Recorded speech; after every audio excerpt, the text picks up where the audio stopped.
Hello, yes, and welcome to the second day of the Stoicism crash course.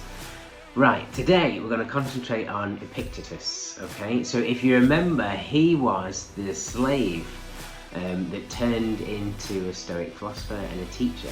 And his main kind of thing in Stoicism was called the Dichotomy of Control. So he thought it was the chief task of the mind to decide what is up to us and what is not up to us, okay? And if you can figure that out, you'll have a good life.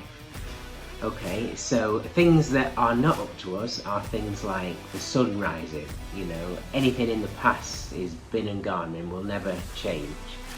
Other people's reactions, the way other people think is not in your control, okay? Things that are in your control is your character, how much effort you put in, your choices, all this kind of thing.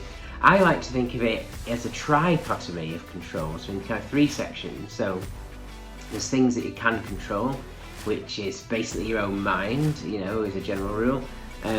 Things you can influence, like a tennis match, you can practice, like playing the piano, you can practice, that's the way you can influence it.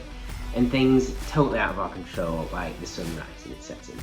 I like to think of it as a tennis match, so imagine you have a tennis match coming up. So the things in your control is you can practice, you can turn up on time for the practice, you can learn different techniques, you can do things like that. That is in your control. Whether you win the match or not is out of your control, because the other guy might just be better and then he might win. But the good thing about this is, no matter if you win or lose, it's still a success for you because you've done your best and you've tried your best and you've done anything you can do that's in your control. So even if you lose, but you've tried your absolute best and played as well as you can, then that's great. That's a success for you, okay? And that's a really good way of approaching life. If you worry about things outside of your control, there's no end to that.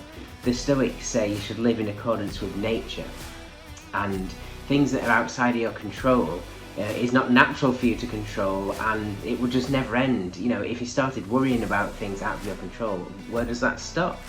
Where does that ever end? Okay, it doesn't end.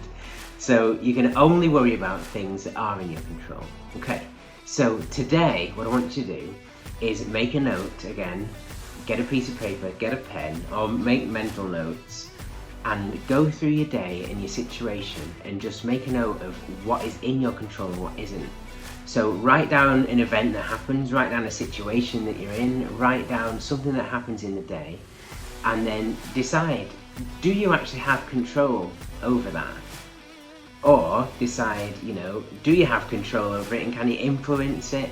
Or, what part of that you have control of, which is basically your opinions and your way you approach things, okay? So once you write this down, get into the habit of doing this every day. Journaling in this sense is really, really beneficial. It becomes a habit, and then you can just see things without needing to write it down and go, oh yeah, I have no control over this, so I can just relax a little bit. That's really, really important. Again, I can leave you with this. If you can please make a video of you doing one of these notes and nominate somebody who you know might really benefit from this. The more people with a clearer mind, the better the world will be, basically. So if you can do that, that'd be brilliant. So good luck today, write that down and decide what's in your control and what isn't in your control.